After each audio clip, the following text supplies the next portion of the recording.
A little bit different out here when you get Caitlin Clark treatment. It ain't so easy peasy getting to play one-on-one, getting to just do your thing how you want to do it, when you want to do it. Okay, get ready. The truth is finally out. The WNBA's desperate attempt to create the next Caitlin Clark just crashed on a national stage. Paige Bueckers, the media's handpicked star and the so-called heir to Clark's throne, hyped as the savior of women's basketball, just got a harsh reality check, courtesy of the Seattle Storm. And let me tell you, this wasn't just a bad game. It was a full-on exposure. A loud reminder that hype fades quickly when it runs into the cold, hard truth of WNBA defense. So, are you still buying the Paige Bueckers hype? Let us know in the comments, because for the first time, we really saw what happens. Really get guarded.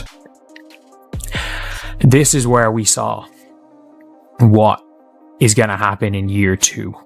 This is the scout report that needs to be out there on Paige Bueckers once the Dallas Wings get good, because Dallas Wings are going to get good at some stage in her career.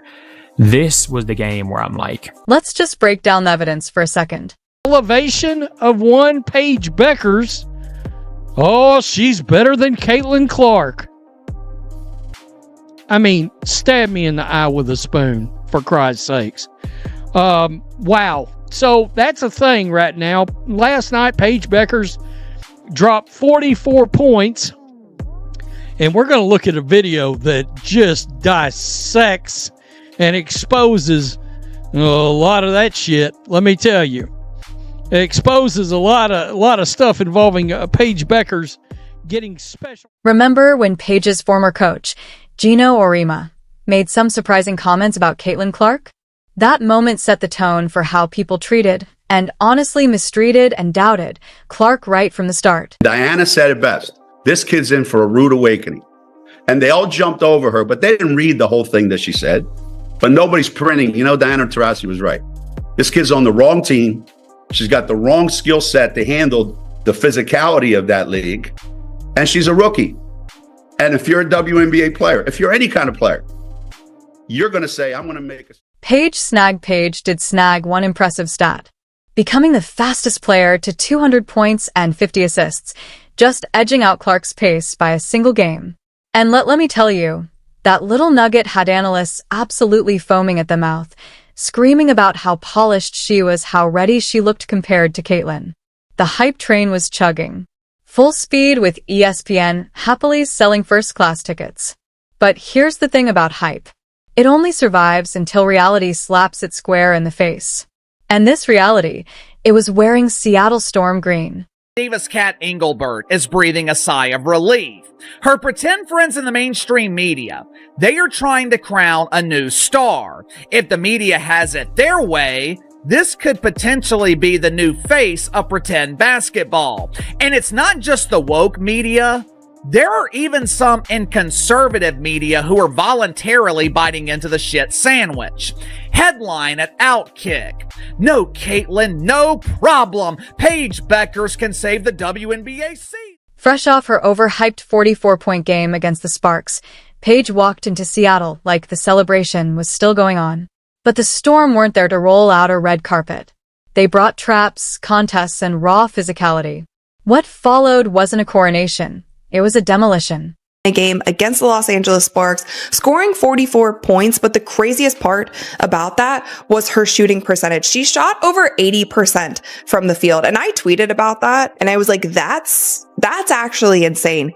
Give props where they are due. Shooting over 80%, scoring 44 points is actually insane. But with this game, like, Paige Bueckers she put on a masterclass in scoring, and I think with that... And when you look at the raw statistics from that game, the numbers are seriously telling a story you won't believe. Yeah, and you said it's going to be important to be physical with like Paige Bueckers. Can you talk about the defensive game plan for Dallas and like how your team was able to hold them to their fewest points of the season?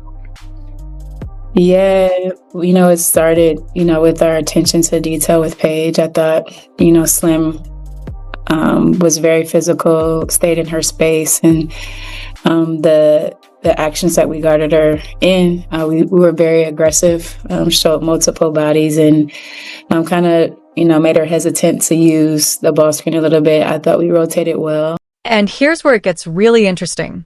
While Paige completely crumbled after just one night of real defensive pressure, Caitlin Clark has been living in that exact storm for over a year. She didn't just shake up the league. She redefined it. And what has she gotten in return? Treatment so rough it would make NFL linebackers cringe. The numbers don't lie.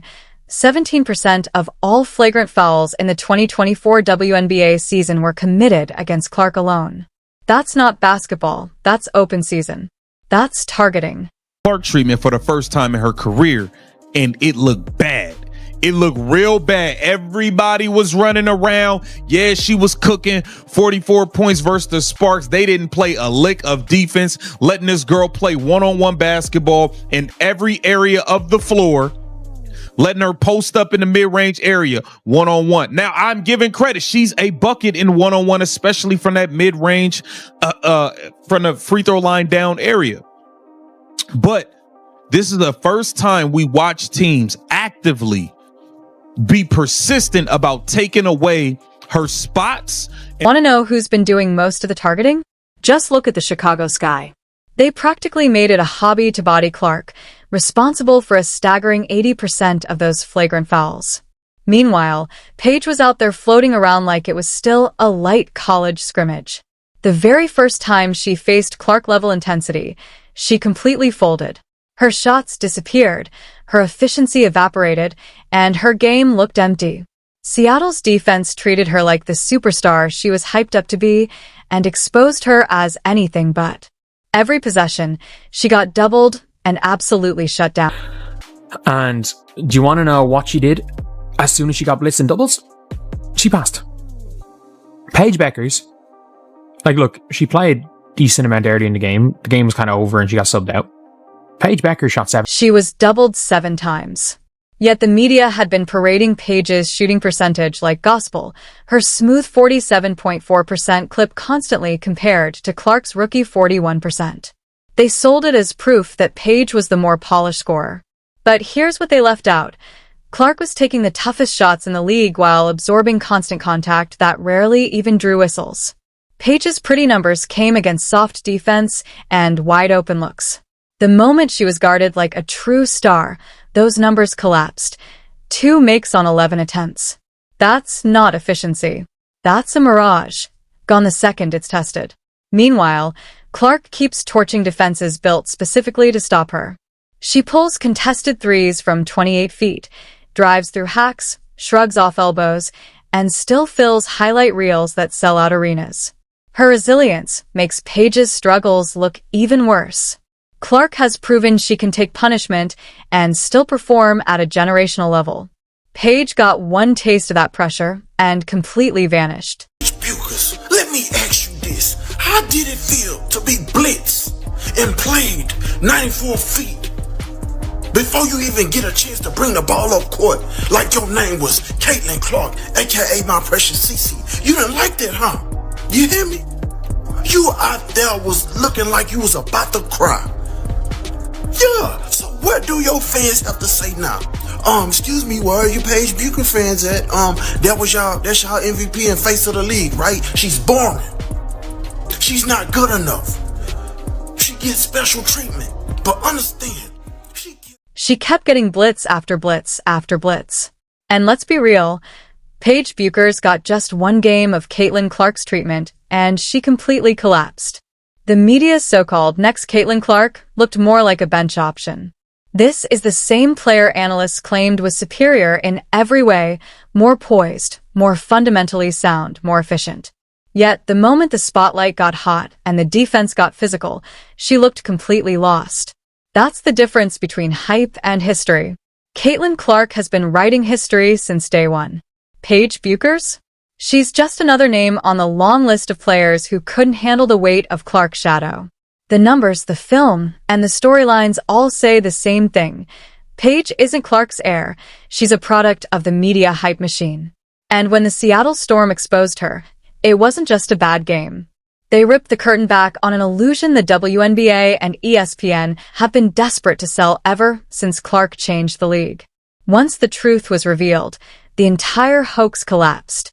Played against Caitlin Clark in terms of the defensive strategy, in terms of the other basketball teams around the WNBA, what they did against Caitlin Clark versus how they've handled Paige this year. Everybody wants to act like Paige is so much better than Caitlin. They're certainly not playing defense on Paige the way they played on Caitlin. They're certainly not attacking her with unnecessary fouls the way they attacked Caitlin with unnecessary fouls last year. So in the 2024 season, there were 35 flagrant fouls called. Caitlin Clark received 17% of the entire season's flagrant fouls, 17%. I mean, we've seen all the injuries, we've seen all the fights, the MMA fights that the WNBA players have gotten into this year. There haven't been 35 flagrant